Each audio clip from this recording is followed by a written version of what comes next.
Hello everyone. तो बेटा हम पढ़ रहे हैं biodiversity and conservation.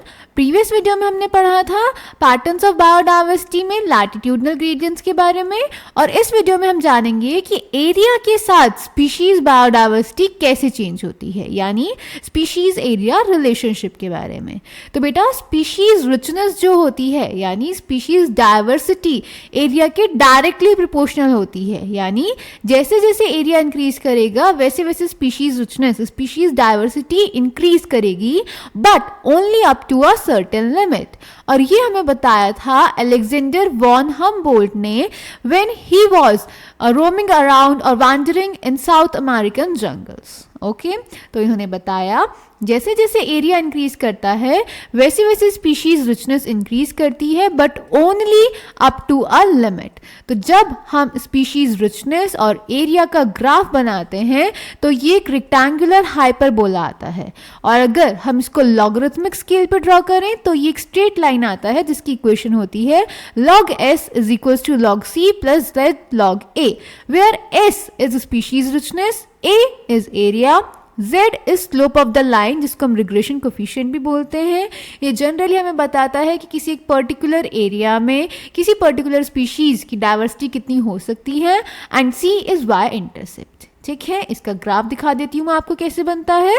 X axis पे अगर हम लेंगे एरिया और वाई एक्सिस पे अगर हम लेंगे स्पीशीज रिचनेस, तो ये बनेगा एक रेक्टेंगुलर हाइपरबोला, यानी स्पीशीज रिचनेस एरिया के साथ इंक्रीज करेगी करेगी करेगी पर एक लिमिट पर आकर वो रुक जाएगी। तो इस इक्वेशन को हम रिप्रेजेंट करते हैं by S is equal to C A की power Z, where Z is regression coefficient. और अगर हम इसका लॉग ले लें तो ये एक स्ट्रेट लाइन ग्राफ आता है बेटा, log S is equal to log C plus Z log A. ठीक है, ग्राफ्स के बारे में आपने बहुत अच्छे से पढ़ा होगा फिजिक्स में।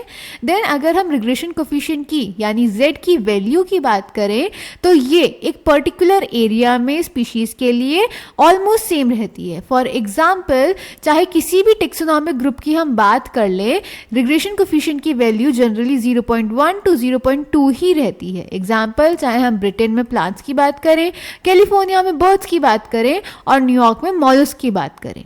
अगर हम बहुत ही बड़ा एरिया कंसिडर कर रहे हैं, जैसे अगर हम पूरा कॉन्टिनेंट ही कंसिडर कर लें, तो z की वैल्यू 0.6 से 1.2 तक इंक्रीज कर सकती है, वेरी कर सकती है, यानी इसका स्टीपर स्लोप होगा। एग्जाम्पल अगर हम बात करें ट्रॉपिकल फॉरेस्ट में फ्रूगीवोरस यानी फ्रूट ईटिंग बर्ड्स और मैमल्स की, तो उनकी z की वैल्यू होती है 1.15। ठीक है, तो ये वैल्यूज के बारे में आपको पता होना चाहिए, इस पे क्वेश्चन आता है बेटा। ठीक है, चलिए इसको भी एनसीईआरटी से पढ़ लेते हैं हम।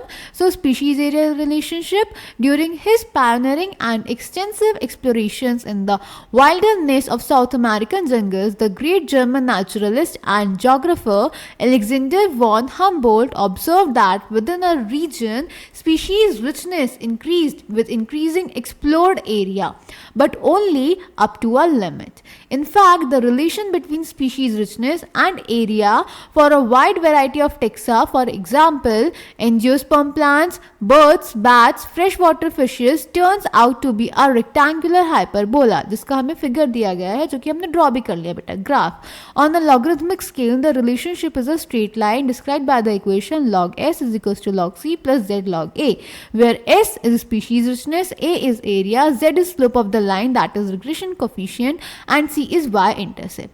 And here is the graph जो हमने पीछे भी ड्रॉ किया है.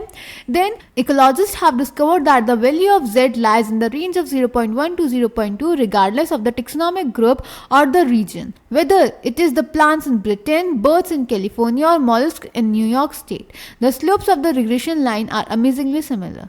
But if you analyze the species area relationship among very large areas like the entire continents, you will find that the slope of the line to be much steeper. That is z की value range करती है 0.6 to 1.2, जिसका हम example दिया हुआ है frugivorous that is fruit eating birds and mammals in the tropical forest of different continents, the slope is found to be 1.15. What do steeper slope mean in this context, यानी जो diversity होगी वो ज्यादा होगी, याद रहेगा इस क्वेश्चन का आंसर। ठीक है, तो ये था बेटा species area relationship. Next video में हम पढ़ेंगे the importance of species diversity in the ecosystem. अभी तक हमने इस चैप्टर में पढ़ा कि डाइवर्सिटी क्या है, डाइवर्सिटी कितनी है, अब इसकी इंपॉर्टेंस क्या है ये हम नेक्स्ट वीडियो में पढ़ेंगे।